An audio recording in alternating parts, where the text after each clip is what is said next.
အားလုံးပဲမင်္ဂလာပါရှင်။ဒီနေ့ဖူးဖူးရောက်ရှိနေတာကတော့ပဲခူးမြို့ရှောင်းလမ်းမအနီးကျိုက်ထေးရုံရွာဘုန်းကြီးကျောင်းမှာတည်ရှိတဲ့ကျိုက်ထေးရုံစေတီတော်ကိုရောက်ရှိနေတာပဲဖြစ်ပါတယ်ရှင်။ဘုန်းကြီးကျောင်းအတွင်းက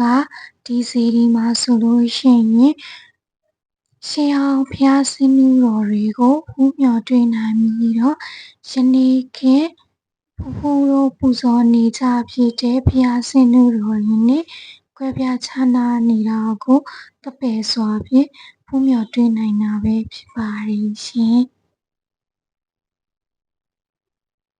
တောရိပ်တောင်ရိပ်လေးမှာရှိတဲ့စေတီဖြစ်တဲ့အတွက်လည်းပိုပြီးတော့အေးချမ်းသာယာတယ်လို့လည်းထင်ပါတယ်ရှင်။ဒီလှေကားကနေမြင်ရတဲ့ချောင်းရဲ့တစ်ဖက်ကမ်းမှာဆိုလို့ရှိရင်ကျိုက်ထေးရုံရွာတည်ရှိပြီးတော့အမိုးအုပ်ထားတဲ့နေရာလေးကတော့နတ်ရေကန်လို့ခေါ်တယ်လို့ပြောကြပါတယ်ရှင်။ဒီရေကန်အတွင်းကရေတွေကိုဘယ်လောက်ခက်ခက်မခမ်းဘူးလို့လည်းဆိုကြပါတယ်ရှင်။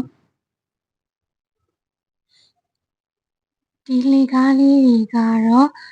တိုက်တွေအတွက်ပြုလုပ်ထားတဲ့နေရာလို့လည်းပြောကြပါတယ်ရှင်။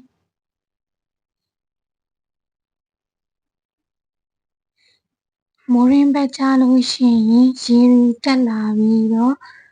ဘုရားရဲ့ရင်ပြင်တော်မရောက်တယောက်ထိအခုဖူးဖူးတို့မြင်နေရတဲ့ဤအစက်နားထိကိုရောက်တယ်လို့ဆိုပါတယ်။ဒါပေမဲ့ဘယ်လောက်ရေကြီးကြီးဒီစေတီတော်ကိုရေမလွှမ်းဘူးလို့လည်းဆိုပါတယ်ရှင်။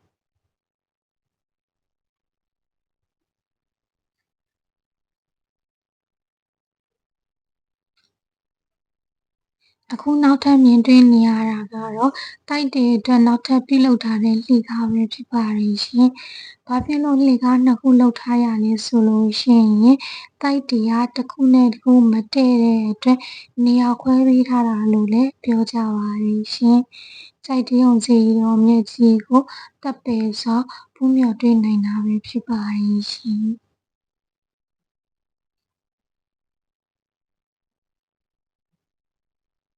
ဘုန်းကြီးကျောင်းမှာတည်ရှိတဲ့စေတီဝင်းကလည်းအကျယ်ကြီးဖြစ်ပြီးတော့ရှေးဟောင်းတစ်စောင်းနဲ့ရှေးဟောင်းစေတီတွေရှေးဟောင်းဆင်းနူးတော်တွေအများအပြားကိုဖူးမျှော်တွေ့နိုင်ပါတယ်ရှင်။တောရိပ်တောင်ရိပ်လေးမှာဆိုတော့ပိုပြီးတော့လည်းအေးချမ်းသာယာပါတယ်ရှင်။ဒါကတော့တိုင်တန်းရှင်တွေရုပ်ထုကိုထွင်းထူးပေးထားတာပဲဖြစ်ပါတယ်ရှင်။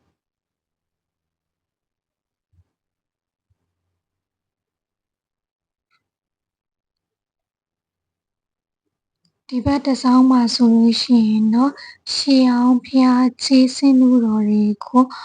ထွင်းထူးပူဇော်ထားတာပဲဖြစ်ပါတယ်ရှင်။ဒီဆင်းနူးတော်တွေမှာရေးထိုးထားတဲ့သက္ကရာဇ်အရတချို့ဆင်းနူးတော်တွေကိုသာသနာနှစ်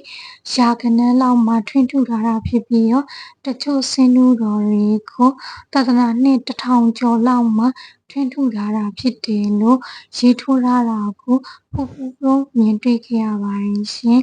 ။ကြေးရုပ်ထုတွေကလည်းတကယ်ကိုဝန်းလတ်ပြီးတော့သက်ပယ်ဖို့ကောင်းပါတယ်ရှင်။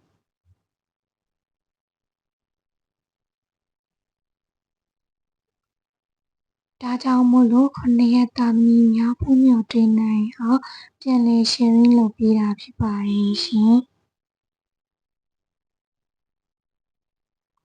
အားလုံးပဲကိုယ်စိတ်နှဖျားကျန်းမာချမ်းသာကြပါစေရှင်။လူရာဆန္ဒအားလုံးလည်းပြည့်စုံကြပါစေရှင်။